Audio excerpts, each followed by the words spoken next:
Olá a todos, como estão? Espero que bem. Vamos lá.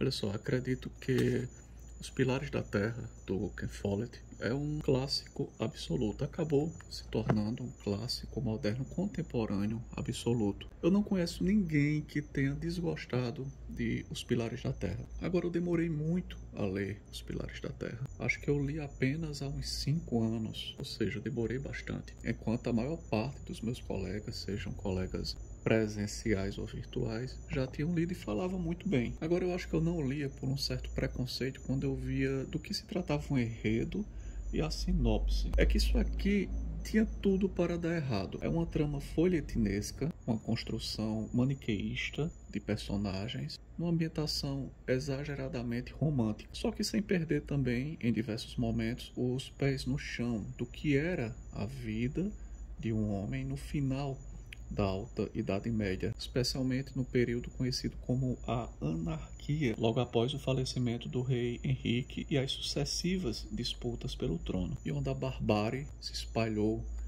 em feudos e os barões aplicavam suas próprias leis. Eu escrevi uma resenha sobre este livro há muito tempo, ainda está lá no blog. Depois, no novo blog, também reproduzi a resenha, e em epígrafe a ela, eu citei esse trecho aqui, que eu acho emblemático, já perto do final da trama, quando Remígios é largado à própria sorte, e ele merecia isso. Lhe é dito que, diante de sua indagação, dê-me alguma coisa, suplicou Remígios, uma aldeia, uma fazenda, uma igrejinha. Ele queria alguma possessão. Então lhe é dito que não há recompensas para quem perde monge, disse William asperadamente. Ele estava gostando daquilo. No mundo de verdade, fora do mosteiro, ninguém toma conta de você. Os patos engolem as minhocas, as raposas comem os patos, os homens matam as raposas e o demônio caça os homens. Isso aqui dá todo o clima de dificuldade de vida do homem medieval. Eu gosto de destacar sempre isso, porque eu percebo muita gente, ainda nos dias de hoje, sempre com aquela coisa de que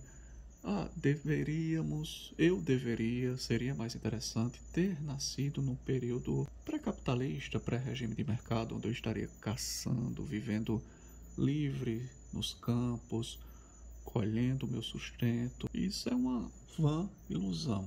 Hoje nós temos muita riqueza à nossa disposição, mesmo sendo meros assalariados. Um adolescente hoje, até mesmo de classe média baixa, ele tem a vida com a qual nenhum nobre medieval sequer sonhou. Ele tem acesso à aspirina, à penicilina, à informação, a entretenimento. Se ele faz bom ou mau uso disso, é outra história. Possivelmente ele tem saneamento, se está calor ele tem ar-condicionado, se está frio ele tem aquecedor, tem como se aquecer. Tem uma casa, em tese, confortável, o que dá para se tornar confortável. Transporte, seja privado ou seja público, o tempo é bem melhor. Eu me recordo sempre disso, eu não sei se vocês conhecem, mas ele foi bem... Cara, foi um cara que era legal de se assistir aqui no YouTube, o Rica Games, Ricardo Silva, e ele sempre se lamentava, pô, esse mundo é injusto, a gente tem que trabalhar, tem que estudar para conseguir as coisas. Eu entendi o que ele estava falando, ele tem muita razão no que ele se lamentava. No entanto, eu me recordo quando ele dizia que deveria ter nascido no passado, gostaria de ter nascido no passado, onde ele estaria caçando, vivendo numa caverna, vivendo no barraco, pegando as mulheres que quisesse e viveria bem. Não. Ele estaria possivelmente se lamentando de outra forma, dizendo que o mundo é injusto porque se ele não vai caçar, ele passa fome. Porque se chove demais ou se chove de menos, ele perde o que plantou. Ou seja, isso é o mundo, isso foi o mundo e continuará sendo assim. Mas estamos bem melhor do que antes, cara. Eu não vou me estender tanto sobre a trama de Os Pilares da Terra. É um romance com quase 1000 páginas. A fonte não é tão generosa.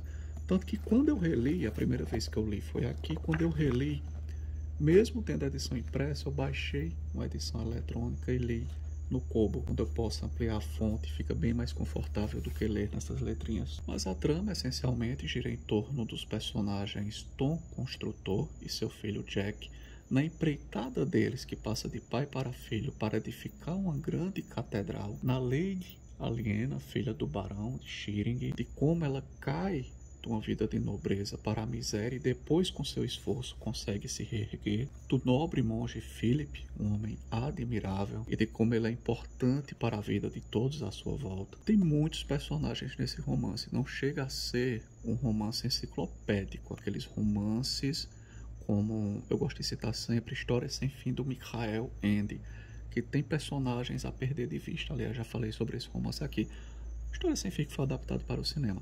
Não é enciclopédico como aquilo, mas tem muito personagem aqui, então não é o caso de ficar se falando tudo. E quem quiser dar uma conferida na descrição, na resenha escrita, que ficou muito boa a resenha escrita, eu acredito. Algo que eu gostei muito também aqui nos Pilares da Terra é a forma como o mundo moderno já vem se desenvolvendo no final da Alta Idade Média. Eu destaco aqui quando o Philip, o monge Philip, o pior Philip, ele propõe a Aliena. Após a sua queda, ela se torna uma comerciante. Quando ela se reergue, como eu falei, ele propõe que ela venda à abadia não apenas a lã que ela tem estocada, mas também a lã que terá no ano seguinte por meio de uma estimativa, só que pelo preço atual. O que eu vi aqui é a anunciação do que hoje nós chamamos de mercado de futuros, por exemplo, e já era realmente uma prática comum.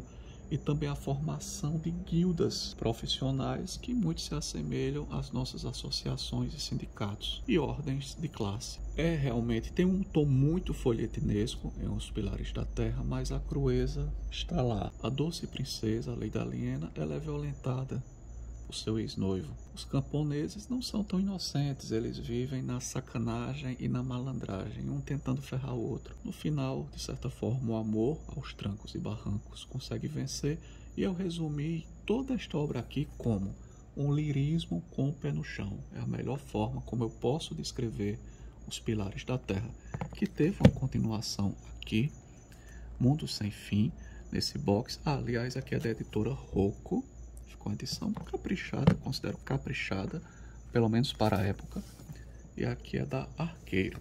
Foi dividida em 2 volumes. Poderiam ter aproveitado que dividiram em 2 volumes e ter colocado a fonte um pouquinho maior, mas não, perderam essa oportunidade. Sobre Mundo Sem Fim, eu posso falar noutra oportunidade. Assim como eu queria, noutra oportunidade, também falar sobre essa obra maravilhosa do Juan Huizinga, O Outono da Idade Média. Essa é a minha edição da Kozak Naif. Houve outras publicações por outras editoras desta obra do Huizinga, só que edições horríveis. A melhor ainda é a da Kozak Naif. Sou apaixonado por Idade Média, deu para perceber, né? Qualquer dia penso falar um pouco a respeito dela, talvez até mesmo anotar, fazer um longo vídeo, um vídeo em pedaços a respeito desta obra, quem sabe um dia. Mas enfim, o objetivo foi falar sobre isso aqui, Os Pilares da Terra, sugerir a leitura para quem desconhece, indicar a resenha escrita lá no blog, recordar o Rica Games, cara, que pena que ele não volta para o YouTube, e tantos Ricas Games por aí que pensam que o mundo hoje é cruel, que teria sido melhor ter nascido em épocas passadas. Quando a gente lê uma obra assim, a gente percebe que não é bem desta forma que o mundo funcionava, que as coisas são. O ser humano é isso que tem aí, sempre foi. Enfim, fico por aqui, um abraço a todos e até a próxima.